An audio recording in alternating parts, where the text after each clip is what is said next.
I'm not the only kid who grew up this way.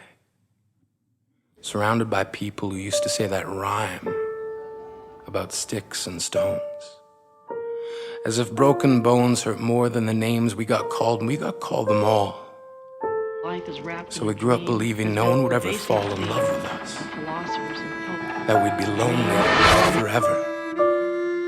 That we'd never meet someone to make us feel like the sun was something they built for us in their tool shed.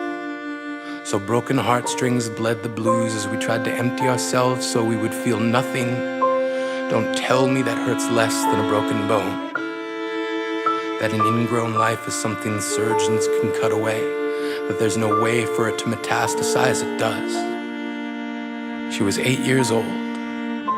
Our first day of grade 3 when she got called ugly. We both got moved to the back of class so we would stop getting bombarded by spitballs. But the school halls were a battleground where we found ourselves outnumbered day after wretched day. We used to stay inside for recess because outside was worse. Outside we'd have to rehearse running away or learn to stay still like statues, giving no clues that we were there in grade 5. They taped a sign to the front of her desk that read, "Beware of dog." To this day, despite a loving husband, she doesn't think she's beautiful because of a birthmark that takes up a little less than half her face. Kids used to say she looks like a wrong answer that someone tried to erase but couldn't quite get the job done. And they'll never understand that she's raising 2 kids whose definition of beauty begins with the word mom, because they see her heart before they see her skin, because she's only ever always been amazing. He was a broken branch grafted onto a different family tree. Adopted. Not because his parents opted for a different destiny.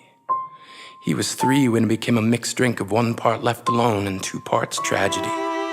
Started therapy in 8th grade. Had a personality made up of tests and pills. Lived like the uphills were mountains and the downhills were cliffs. 4/5 suicidal, a tidal wave of antidepressants, and an adolescence being called pauper. 1 part because of the pills, 99 parts because of the cruelty.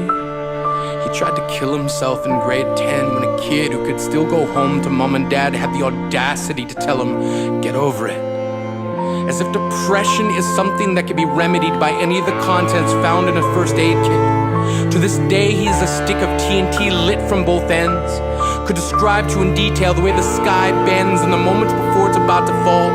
And despite an army of friends who all call him an inspiration, he remains a conversation piece between people who can't understand. Sometimes being drug-free has less to do with addiction and more to do with sanity. We weren't the only kids who grew up this way. To this day, kids are still being called names. The classics were "Hey Stupid," "Hey Spaz." Seems like every school has an arsenal of names getting updated every year. And if a kid breaks in a school and no one around chooses to hear, do they make a sound? Or they're just background noise from a soundtrack stuck on repeat when people say things like kids can be cruel? Every school was a big top circus tent, and the pecking order went from acrobats to lion tamers, from clowns to carnies. All of these miles ahead of who we were freaks. Lobster claw boys and bearded ladies. Oddities juggling depression and loneliness, playing solitaire, spin the bottle, trying to kiss the wounded parts of ourselves and heal. But at night, while the others slept, we kept walking the tightrope. It was practice, and yes, some of us fell.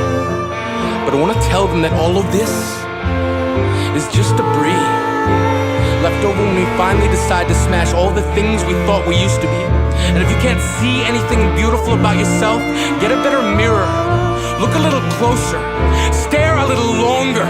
Because there's something inside you that made you keep trying despite everyone who told you to quit. You built a cast around your broken heart and signed it yourself. You signed it. They were wrong. Because maybe you didn't belong to a group or a clique. Maybe they decided to pick you last for basketball or everything.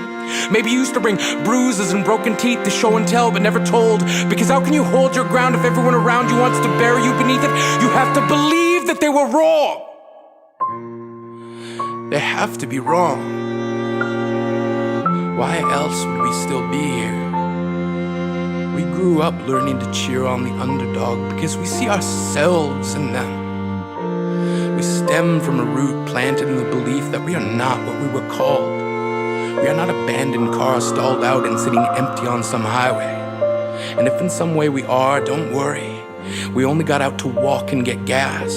We are graduating members from the class of We Made It. Not the faded echoes of voices crying out names will never hurt me. Of course, they did.